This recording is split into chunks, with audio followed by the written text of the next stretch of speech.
join me in welcoming Mike Lee to the stage for Menus of 2035 Context Setting. Thank you. Thank you. Keep it going for Abby and Mary. Keep it going for Abby and Mary.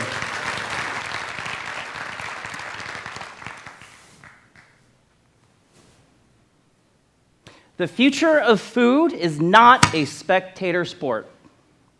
The future of food is not a spectator sport. Say it with me. The future of food is not a spectator sport.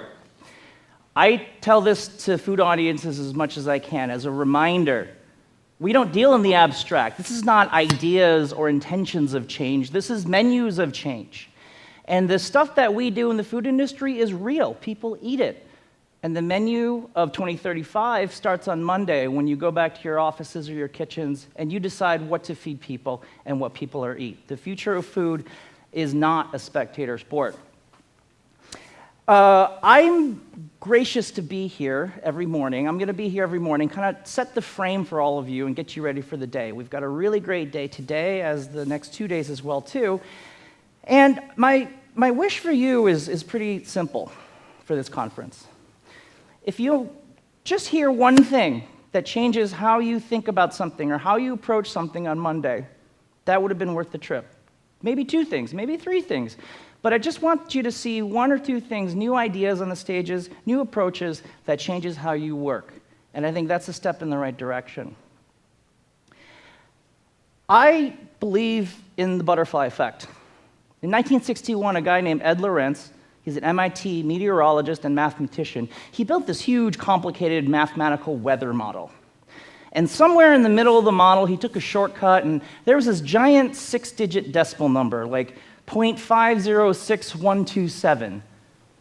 And he just took a shortcut and he said, I'm going to chop off the 127 at the end. 1/10,000th.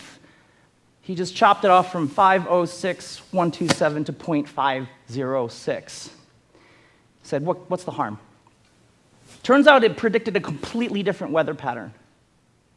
If that's too wonky for you, he put it in a way that really stuck and made it famous, which was, if a butterfly flaps its wings in Brazil, does a tornado happen in Texas? You're going to see a lot of butterfly wings flapping up here the next 2 days. And it's up to you whether that turns into a tornado or not back at your home office and your home kitchens. I'll share a little bit of how I ended up on this stage. That started with a butterfly flap way before I was born.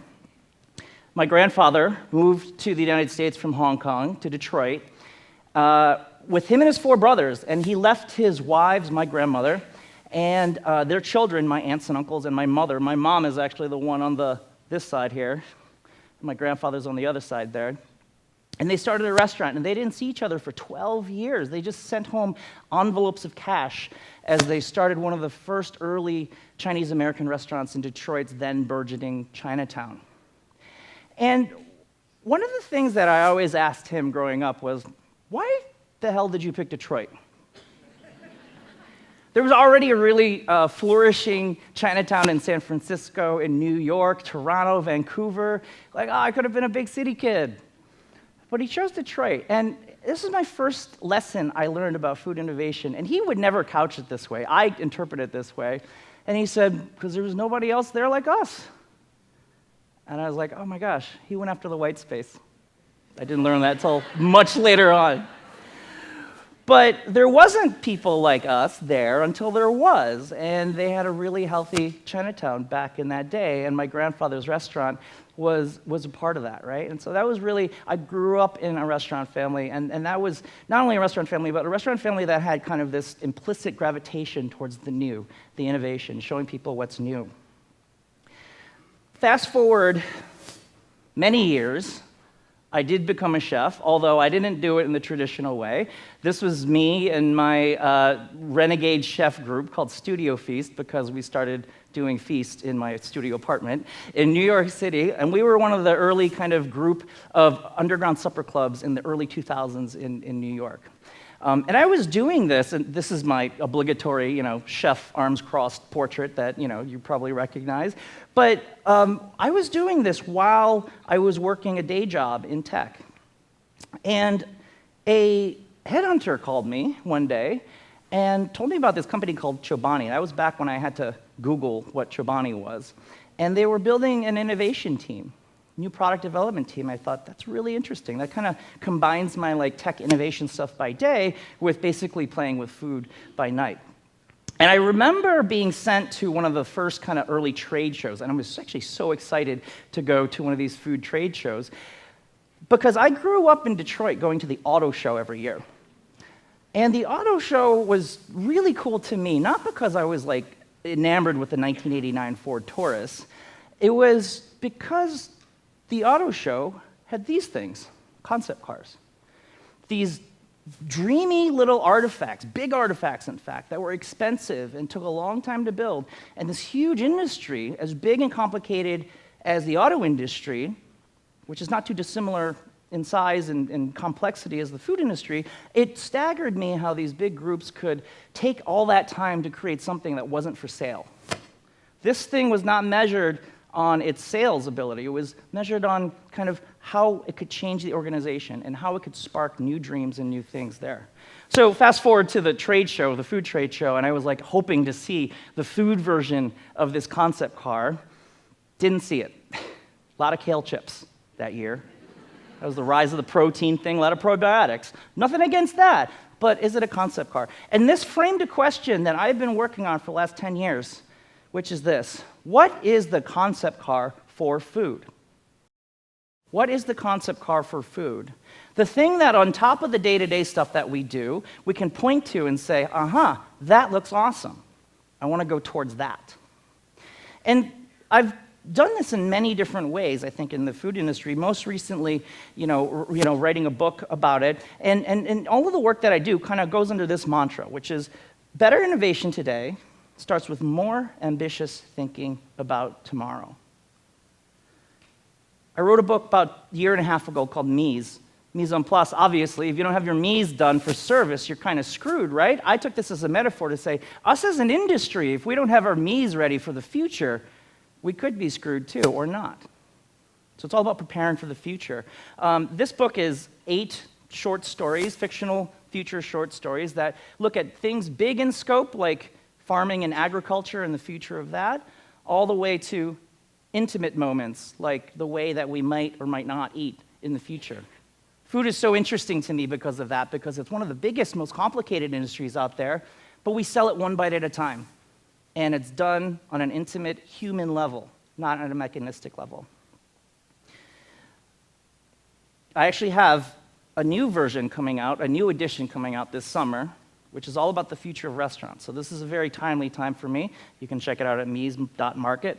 And it's coming out this summer, and it's going to explore the future things, both good and bad, about where the restaurant industry might be headed. That is the origin story of where 4 Kitchens came from. CIA graciously had me come and work with Mary and Robert and Abby to create a version of that future forward thinking for you guys called 4 Kitchens, which I'm glad to hear some of you have already read. But this envisions a world that you might love, you might disagree with, you might hate it, you might, either way, it's good because it hasn't happened yet, and because the future of food is not a spectator sport, you can affect it. Today's theme ladders up to this chapter about the Blue Kitchen. This is a story about a restaurant in Louisville, Kentucky, that tries to change to a seafood-only diet and tries to translate it into the local kind of community and kind of redefine what people think about seafood there. Things like mussels and a beer cheese velouté or kelp krakens that they can't keep enough on hand about. This is a concept car, in a sense, of what the future is. And I'll leave you with one kind of story to keep in your mind as you hear all the wonderful ideas here on stage over the next day and a half, 2 days and a half. This guy is a guy you've probably never heard of. His name's Martin Cooper.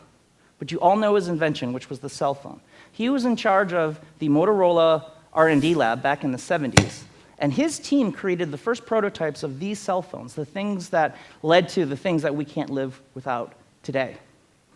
That alone is an amazing accomplishment. But the thing that stuck with me all the time was that he was in an interview, and he was asked, where did you get the inspiration for the cell phone? and he simply said, Captain Kirk. That looks just like a Motorola StarTAC, doesn't it? And so this was really profound for me because it shows when you have resources, you have to do things and build things, that vision, even as fantastical as Star, you think slightly differently. You might zig instead of zag. You might move left instead of right. You might go up instead of down. So it's up to you guys. The future of food is not a spectator sport. And it's up to you to decide what to do with all this really great information when you get back home next week. I hope you all build a better future of food, one that's good for people and planet, and I'm glad to be here with you all. Thank you very much. Thank you.